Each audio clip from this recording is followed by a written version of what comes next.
doctors mingin thu thar the dar tu zom tak tak te du sakna chi bai kan bok chewa hei vein hian kan MLA zom tak pura sik mohan chakma tui chong bial tu le CM CADC a mi ni bok chuan MLA le CM ani kop chung chang laya kan sarkar front mekin ani na chung chang a complain CM in chu tiang chung chang vela chu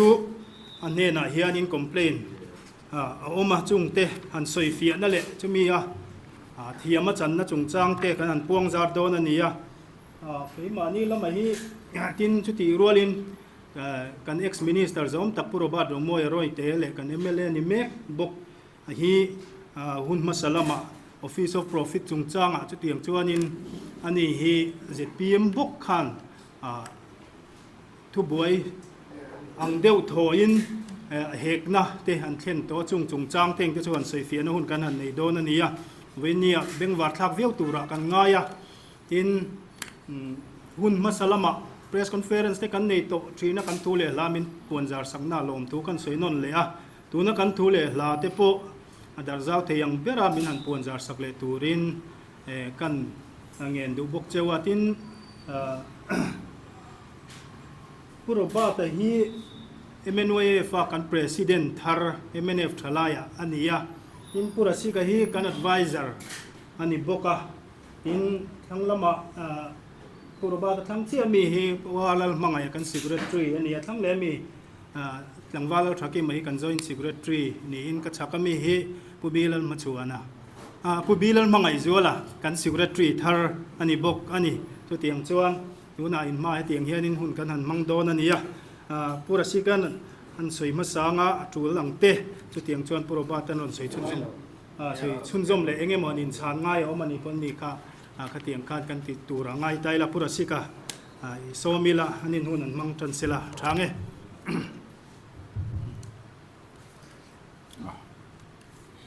ama sain press mi jam tak tak te sibai kabu kasu unenge mosen su MLA la CM kan nikop awanga doi moi dabeng sakma ZPM MDC in governor min hek na awangin miten keima min mudan atang lama soifia atulin kashiani dan siat no awangin midik te mudik lon in an omtin kay suan office of profit sung sanga suan dan kasya min hek na wangin rilu friom na le laum na lauton na pakat makanay do masa min hek na wangin mitam takin dan boss mo mintia Election Commission of India in dan aron soifia tha kasuan mipuin rilu dik an putteinan tu dik hi puan suwa angayani Office of Profit sungsanga hian mana tangin tangtoin ngaidan fulo a oma he ka ke sungsanga Election Commission of India tutluk na hian mipui min zirtir se kadwa Mizoram Assembly dan Losiambe mangin Office of Profit sungsanga MLA te bante yangin Law Department point dan bosia disqualified te angin Governor observation an siam ni in kakya tunu ason dan hijir siang to tinse Office of Profit sungsanga High Court judgment lo tote le Election Commission of India opinion lo puan suata te zir siang lobin observation siam tholo se kadwani atoy zongin 6 schedule nuaya Autonomous District Council la MDC CM poste hi India dan pui nuayai Office of Profit anilo awangin MLA nen anikop in Office of Profit dan kan boss selo CM na ka tho awangin CM lo kala thianga MLA na ka tho awangin MLA lo po kala thianga ni tho lo su la tu rank ani Kaka Election Commission of India Governor Order kan enclose ngalangan nakina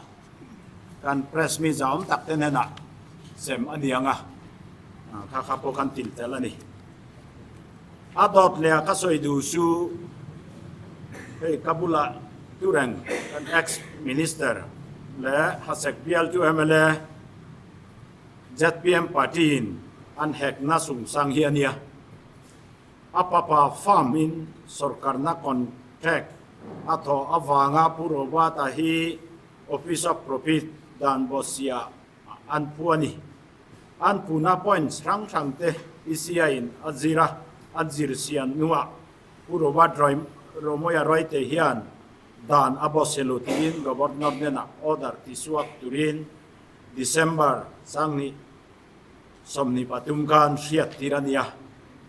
Gazette po aswak to ani hetil ka soitel na sansu mi puile party point dan kan siat lo awangin mi suma ngai dan diklo kan nei palte ya ani adjustment atanga lan siang su chief minister MLA te pafa fanu nupui then an Sen pui ngai te puin sorkara contract le supply na antok ti kha asianga atisianga adjustment na interesting deu to minister MLA 10 consultancy service anti hi Office of Profit danin akaplo ti hi ani kami puro batro moya right adjustment order po Governor Order kan titel boka NXRB kan nakina press statement kan semakan an ombekang boin hian press mi zaum tak kesuma rom tu kasoya in media kaltangin mi puin tudik an fiat bel ngai ka besia atu la fianga min fin suwa min puitin tu MLA Purobat Romoya Roite le kan party hotute le avain agoi na min toyom tute sunga lom tu kasoye su kan press statement ania Jovel kan press mi zam tak te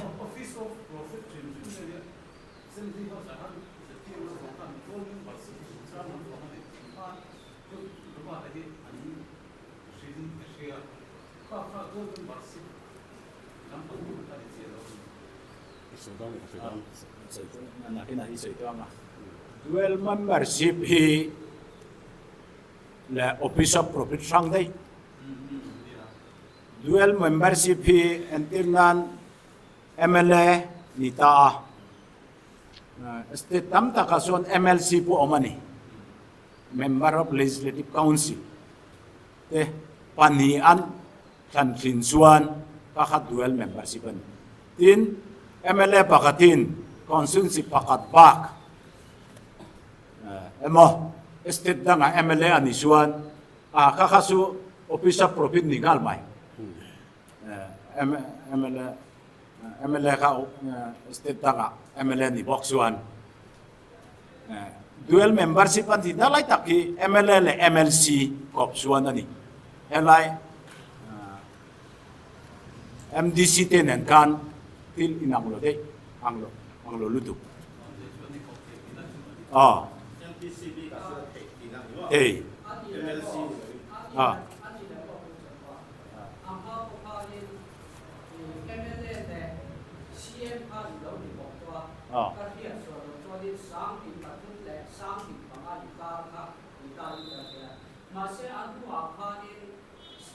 Mizoram State Legislative member disqualification kami amendment rules ka amendment Removal of disqualification. sami parwakat pas ani ta dua khalin MLA tang khan ibang le atesia kha enge iwan bang to disqualify ani kirin banga MLA tang bang ta nge khamai ta kai soi fiat kami lai pokan kadan siat dan kasel kopte masa parti kan hatiangin kan parti kan sat puyang kan pute kan minti puy bang kan kapang tani ani na diktak suan oh ya makan soi ngai lo ba parti kan sat na ni suan kapang ngani mai lom katirenga kami lai pokan kakani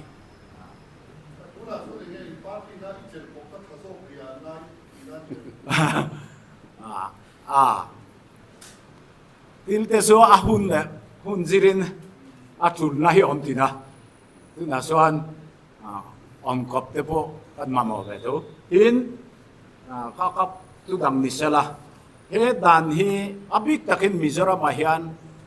radio ngani silpiana diklode na oming karsia amimal takpokan kariluason tuntum susans kan nei boka hei katipia tiang katireng re misinterpretation ka omnari to ni subangin putene na pokan min setiam ula hei su fiaturin sans min peteu kati kan akan sungkwa pokan kasoi rilun nat lama lalu bino katia heisu poisen takin katifia done subangin mi puya khan dan ka misinterpret dan ka atang dei nan interpret tina ka kamu siang lu tu ka tipia main karya kan sia joangin tun ma pokan ming lam kerlopon layate marate po siya di siya ngay po Dr. B.D. Sakmate dan karsiya lubangin ang bangan misinterpretation ng bangkan tuna po Dr. Lorena te pusha mo te tuntama ngay po kan ang bangan ni masa kaysu karis Dr. Lorena hibang lo sila tu LDC सरकार में ने फिर kan siam le tur pai kan siam thelo mai thei lo ba man lang lo to sia voi na hian sarkar thara piang tura kan ngai ge le dis number pakhat kha pui mo lo to ka speaker in so much that this page ka at ko nei na bia lam chua nge politics na in veina lam no ka ya ngai ge tu na Poi mo lua kanya speaker te su anja oma katiang kan politics lama be anga po ka ngai lo kay su mimal ta kasuan masa hey politician te su kan mi puin min tlang klinga anina tak son official run te su bureaucrat te nuaya oma dan le dun prosedur sila guide to te andia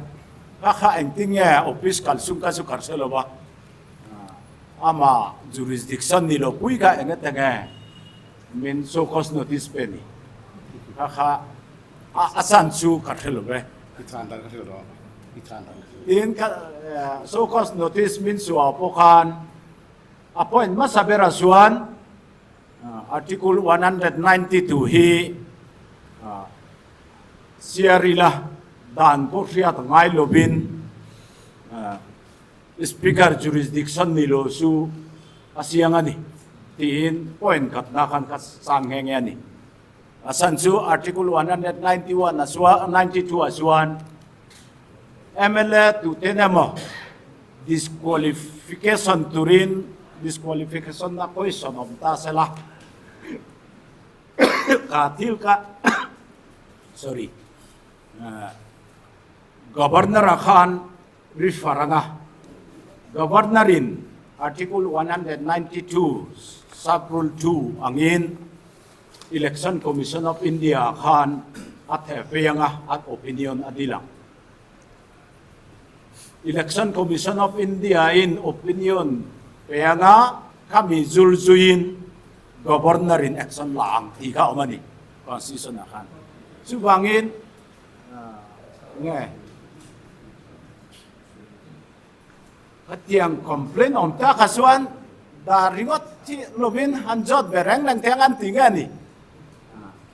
tilo tursuni abang kasi yang lutu ba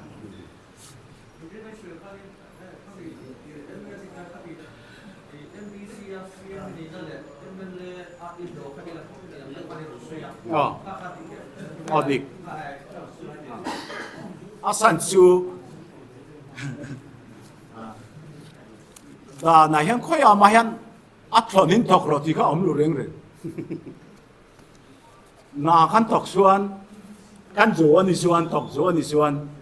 간 나토나 로수 간 라두르니엔 딱하니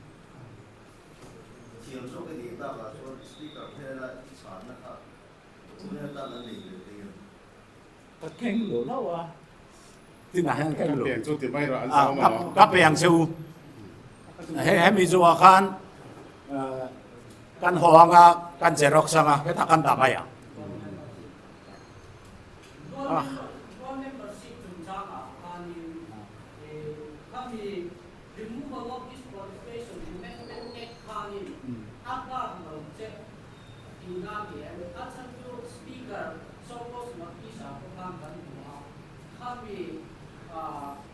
removal of disqualification, principal ekina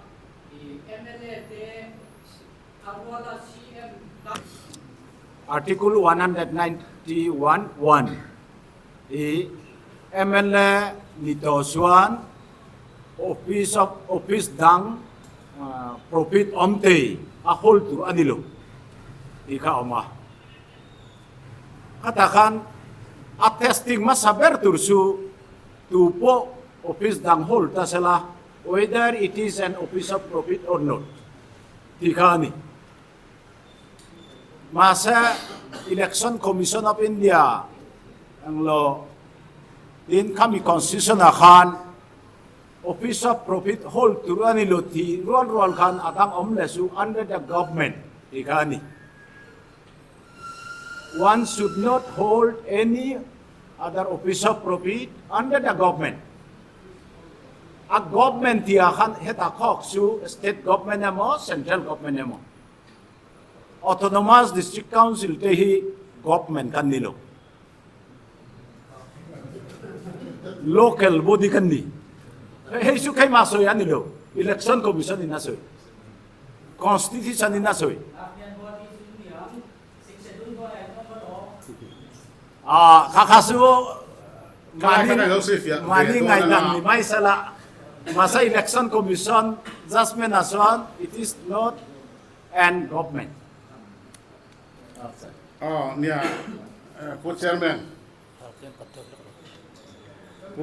po chairman le press me zong tak te nia ang makasay ve lawang katina he thili interesting kative ke po kati ang ka zero ve ya ai pura si ka len hian kan ti fo wa ve bang re ren su chak mang lo ti ve ngar tu kan nia politics sa ban lo bo rok lai kha chu chila pu adunga han lai ve kha chu dynamics point mo tak chu ni ve ya I ban le ban lo khan so khale lo te po kha sing lo the ya tin operation leader le the lo te po kha sila khalam ka ko soi tu mani lo office of profit election commission le India constitution ina atia hian ADC Noya Post Autonomous District Council Noya Post hi an ni em ti khai sulai ber chunia chu wang chuan ADC Autonomous District Council Noya CEM te chairman te MDC te le ani na dang te poniam chu kha India dan pui ina office of profit a identify zinga tel lo chuan khami chel ko pakha engani Office of Profit dan nuaya in pan thing na khan lo shri mani in pu arima soi kha poi mo te mai chu under the government ti lai tak po kha poi mo government po kha thil fian na hian tam toy o judgment hi tam mani Office of Profit chung cha a hian ECI sai ta te lu chuan thut luk na hi tam to chung zong atanga han en po chuan pu arim chakma hi aban thi dan hi om lo tok ani chu kan soi ve to shim matin Mizoram Legislative Assembly ke po tu na member kan ni na ni thu nei na sang tak chu kan nei nge mai ma se ka soi thui lo to kan ka shelo wa six se tu noya autonomous district council member te fa ni awanga pa le pa lo kha assembly kan lo re la dan kan lo siam thei ani MOT hi ke chu lai tua chian ngai ka ti khop maya kan soi thui ta ka chu ani thiam tak tak ri rin dia dan dang a hi chuan six schedule area mo six schedule chung chang dan hi assembly hen ava siam ngot ngai lo an dan siam po six schedule area apply to le tur lo hi assembly na kan lo rian ngot thi pon chian lo wa ama ne thu nei na sang ni wa ngin CEM hi 2006 amendment puan program soi kha kha chuan a chen kop thei to lo ti chu ti ge yani ma se kha dan kha India dan pui ain alal lo ti chu tuna ECI opinion based sa governor in thu chuatang hian chiang reng ani chu wang chuan kan rel phak lo hi assembly hen kan lo rel o kan dan pass phak lo kan lo pass em o ti hi angai tu thein ka ria chung te chu kan soi lang ve tu hrim ma tin puar emma chakma ina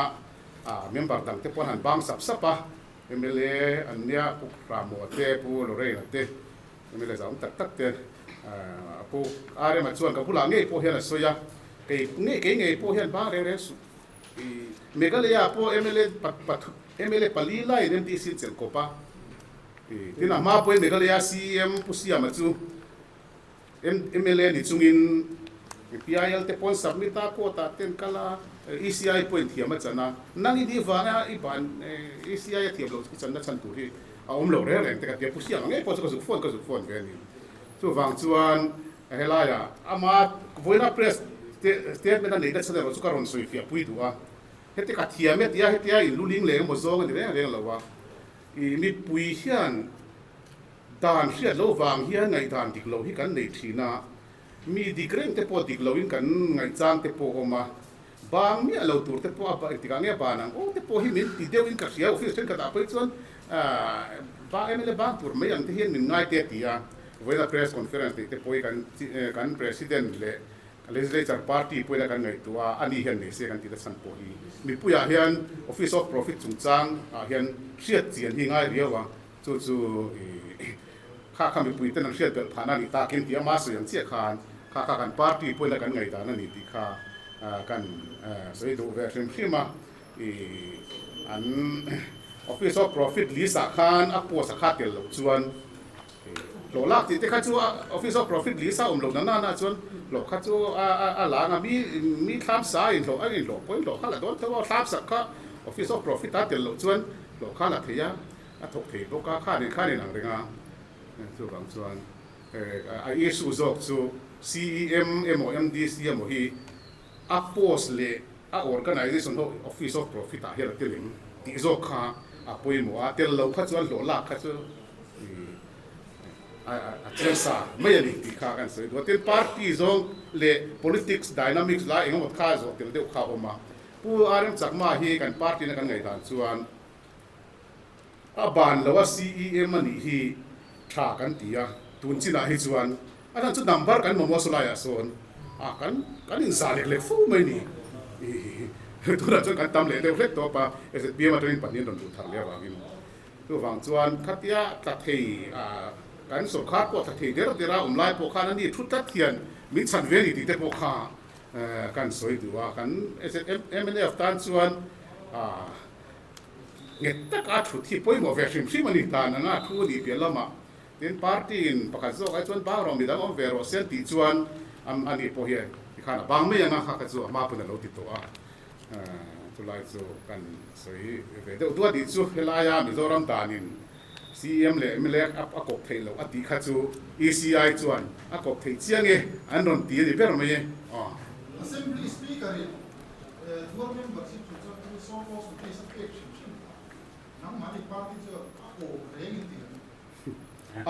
assembly akan kan soya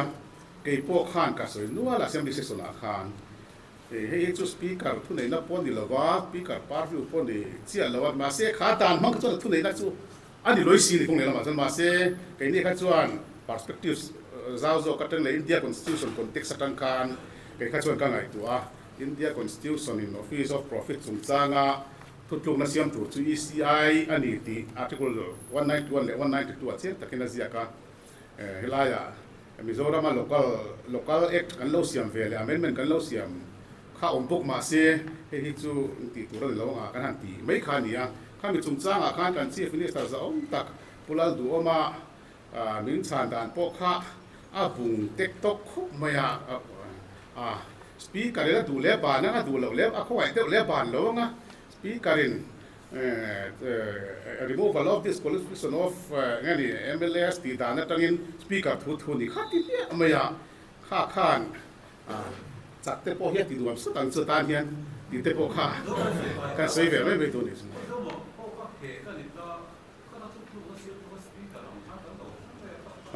pu du o ma heng na ka chuan anti defection law nia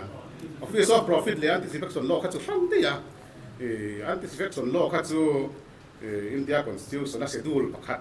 nuai te khan ya gen speaker thu liu ani anti defection law chung changa chu chuan ni se speaker in thutluk na siamanga so cause notice a pek te po kan social media lo speaker thu nei na ni ti kan ria ma se anti defection law ni lo tlat ani tu na so cause notice an pek nei chu office of profit kha office party pakhat ai tam chel ko chung chang khan ya kha ta kha chuan election commission of India ngai dan governor poina ti thei lo election of India ngai dan la nga election of India khan governor ngai dan lo te po khan opinion ron siam in judgment ron siam sela governor tan chuan nge ya a follow nga ya chu wang chuan ultimate authority le appropriate authority chu ECI ni ya governor kha ECI tu na puang sok tu chu ani in kan information me tan po office of profit here ngai pui mo khop me ECI ko hian keima chung changa po khan gazette copy a gazette a chwa tur ni governor in chu ta a copy pathum copy 3 copy sakha copy thum kha ECI an ron thon thleng tur ani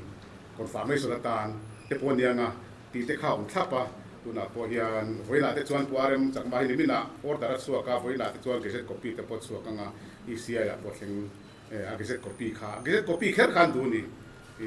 Mizoram gazette copy Mizoram context a chuan chu tiang taka ECI poina poi mo nan pe chu office of profit hi nia helaya anti defection law fa nga speaker ina pulal du ma mo bitang thil ke tanga te po speaker thu nei nam chi ani ang chi hi office of profit a chuan atu nei tu zok chu ECI an ni profit hi Article 191 akan 91 akan MLA ni Tosuan adang office of profit a hold to anilo kami dot siya kan mase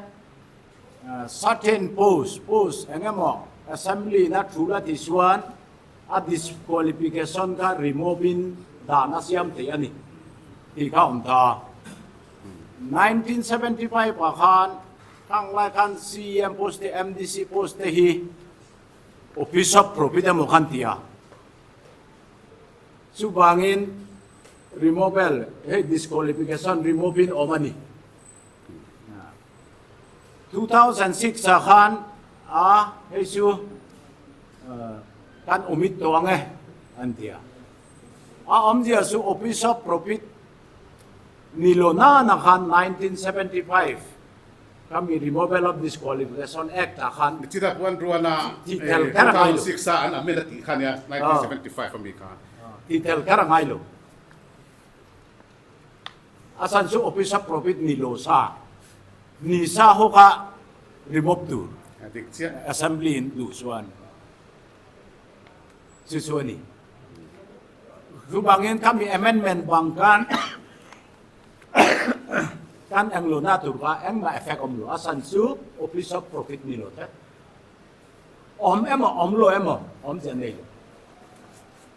ti kha ni Dia thokhat diogin alange a